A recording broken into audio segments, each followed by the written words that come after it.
Jason, I have a question for you, and I need you to answer it completely honestly. The nervous feeling in my stomach just arrived? Go ahead.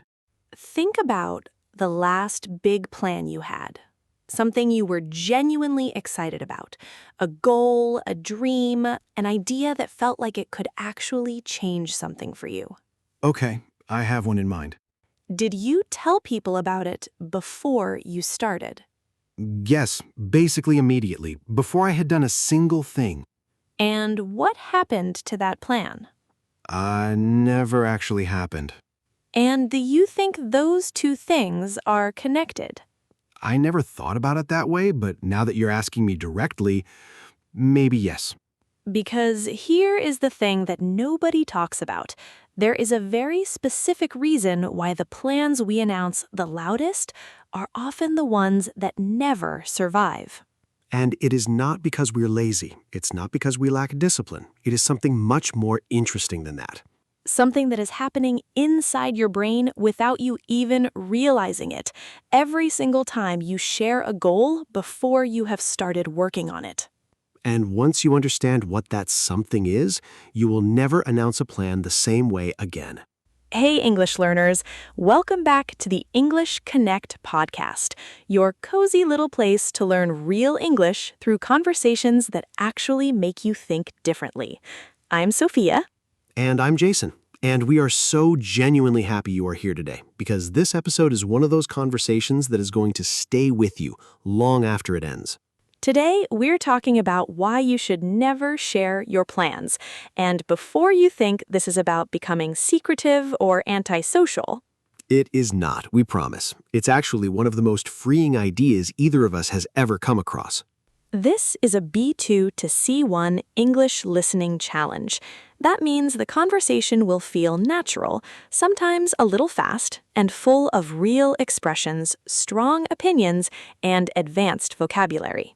Your challenge is simple. Try to follow the whole conversation first without stopping. Don't worry if you miss a few words. That is completely normal. Listen for the main ideas, the emotions, the stories, and the words that keep coming back. Later in the word tour, we'll slow down the most important vocabulary and explain everything clearly. But before we dive in, here's something we want you to do right now. In the comments, complete this sentence. The last plan I announced but never finished was. Write it. Be honest, be specific. We read every single comment, and we promise you are not alone in whatever you write. Now, give yourself a listening score at the end.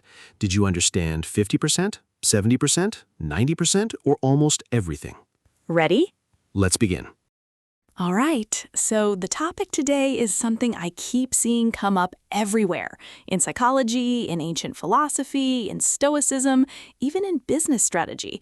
And it is this idea: never share your plans before you execute them. Which, on the surface, sounds almost antisocial, right? Like, keep everything to yourself, don't trust anyone, become a mysterious stranger.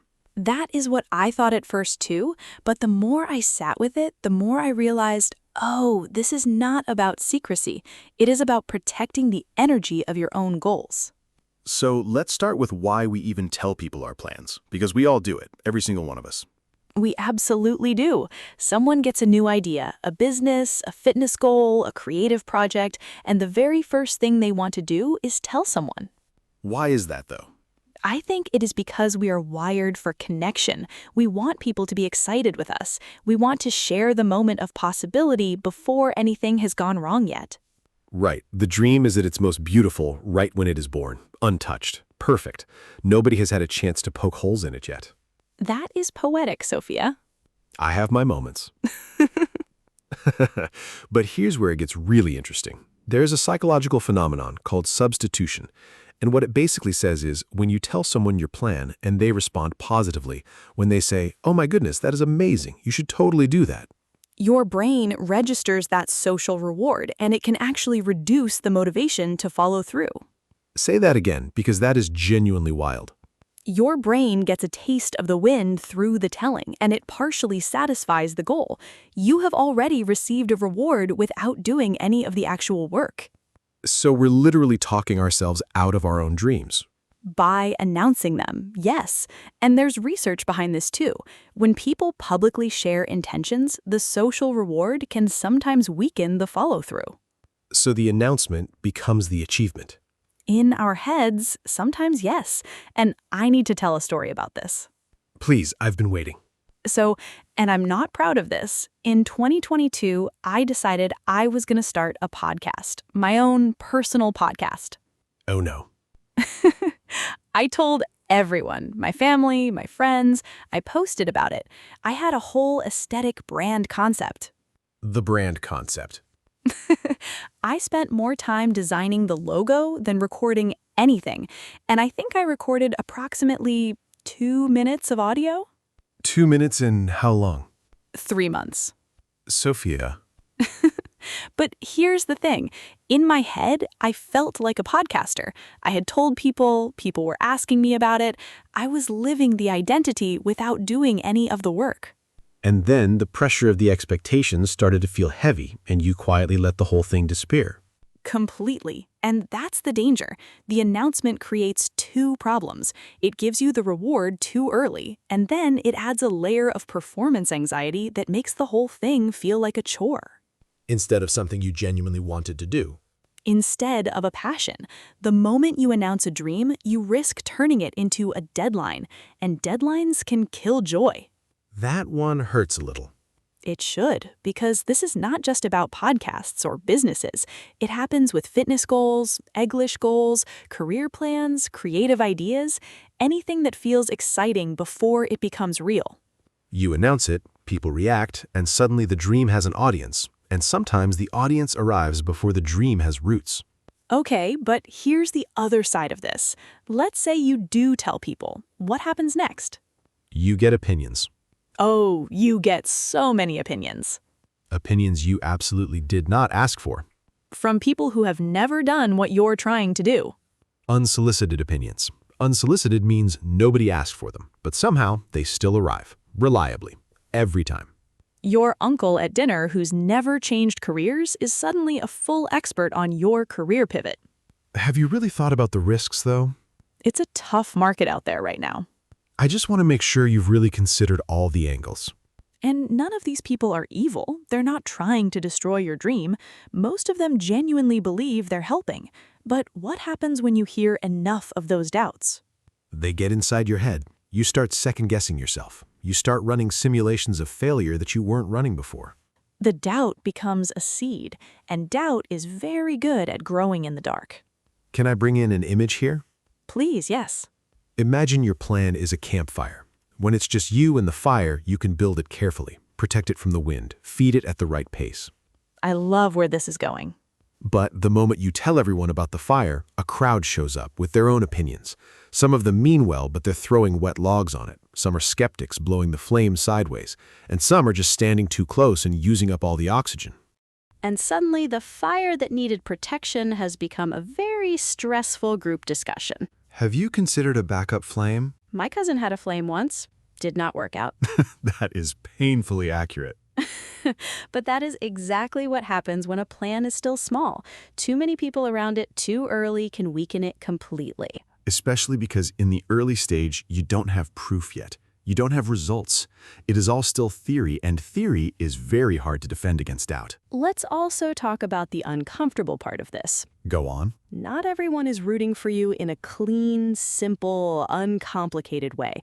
We want to believe that everyone in our life wants the best for us, and consciously, maybe they do. But unconsciously, success in others can trigger something. It is not always malice, it's just human. Someone else's progress can make people suddenly very aware of their own stagnation, and sometimes without even meaning to, people say things that subtly dim your light because their own flame feels small right now. Oh, you're starting a business? Isn't that really hard with the economy right now? Are you sure you're qualified for something like that? I mean, I guess you could try. And sometimes it's not even words, it's a look, a half-second pause before they respond. That's cool that doesn't quite land. The energy, and you feel it. You always know when someone is not fully in your corner. And if you've already told them your plan, that energy lives with you now, rent-free, in your head. Completely rent-free. Okay, I want to share something that actually happened to me. About 2 years ago, I wanted to leave my stable job and start something of my own. I was terrified, but I was excited. And? And I made the mistake of announcing it before I had done a single thing to prepare. Not one step taken, just the announcement. Jason, you announced a completely new career before doing anything about it? I knew you were going to say exactly that. That was not a conversation. That was handing everyone a microphone and saying, please give me your worst. That is precisely what it was. I told my family over Sunday dinner, and within 10 minutes, I'd heard every possible version of. But what about stability? What about your benefits? Do you know how competitive that space is? And my personal favorite, most people who try that go back to a regular job within a year. Ouch. Ouch. And these were people who loved me, but I left that dinner feeling like I had made the worst decision of my entire life. I almost didn't move forward at all. But you did. I did, and it worked out. But I spent months fighting those voices in my head, voices I had personally invited in by talking too soon. And if you had waited, if you had taken 2 or 3 real steps first and then shared, the whole conversation would have been different. I would have had proof, and more importantly, I would have had momentum that no one could shake. because you wouldn't have been asking people to believe in a plan, you would have been showing them something already moving. And that's a completely different conversation. Tell them what you did, not what you plan to do. Results speak in a language that doubt cannot translate. But I want to push back on something here. Good, I was waiting for it. Because I don't fully buy the idea that we should keep every goal completely private. Because sometimes telling someone is the exact reason we actually do the thing. Say more. If I tell one close friend I'm going to practice English for 30 minutes every day this week, that can actually help me follow through. The accountability is real. It can be. That's genuinely true. And if I keep everything private, I might quietly quit and nobody would ever know. And sometimes the knowing is what keeps me going. That's a fair challenge, and I think it points to something really important. When people say never share your plans, I worry it can quietly become an excuse. I'm protecting my energy, but actually you're just avoiding responsibility forever. Because not all silence is discipline. Sometimes silence is hiding, and those two things feel identical from the outside. Yes, so this conversation is not saying never let anyone support you. That would be genuinely unhealthy. The real question is not, should I share or stay silent? The better question is, who am I sharing with and what do I actually want from them? Because sharing with one trusted person who will genuinely help you follow through, that's accountability. That's useful. That's a support structure. But posting day 1 of your fitness journey to everyone online, that's different. Very different. Because most people who like that post aren't going to check in on day 12. They may not even remember day 1. The post gave you validation, not accountability, and validation is not the same thing. The followers who liked it have no stake in whether you actually do it. None. They will double tap and forget. But your brain already got its reward. Whereas if you tell one friend who is going to text you on Thursday and say, "Did you actually do it?" That is a support structure, not a performance. That is someone in your corner with real skin in the game. So this is not about secrecy, it is about selectivity. Yes, and I think that reframe makes this whole idea feel less isolating. You are not keeping secrets from the world because you trust nobody. You are protecting your energy and choosing your circle very carefully, and those are completely different things. But how do you know the difference between protecting your dream and hiding because you are afraid to be seen? Because I can imagine someone saying, "I'm not sharing this because I'm being strategic," but really they're just terrified of being seen trying. And that is the real question underneath all of this. I think the difference is action. If you are quiet and still taking small steps forward, that is protection. And if you are quiet and doing nothing, That is hiding. And they feel very similar from the inside, which is what makes it dangerous. silence should not become a comfortable room where the dream slowly disappears without anyone noticing. So the test is simple. Is my silence protecting action or replacing action? If you are working quietly, learning quietly, building quietly, the silence is serving the dream. But if you are using silence to avoid risk forever, then silence has become fear with better branding. Fear with better branding. That is painfully accurate. And we all do it sometimes, so maybe the healthy version is this. Keep the plan quiet, but keep the work visible to yourself. Keep evidence. Track your progress. Tell one trusted person if you need real accountability, but do not disappear from the work. Because you do not owe anyone a preview of the person you are becoming. Some parts of your growth are allowed to be private. You can build quietly. And when the work is ready, it will speak for itself, far louder than any announcement ever could. All right, that was the main conversation. Before we explain the words, give yourself a quick score. Did you understand 50%, 70%, 90%, or almost everything? Now let's slow down the strongest words from today's conversation. This is the word tour, where we take the most useful words and learn how to use them naturally in real life. Our first word is unsolicited. Unsolicited. Unsolicited. Unsolicited means not asked for and not invited.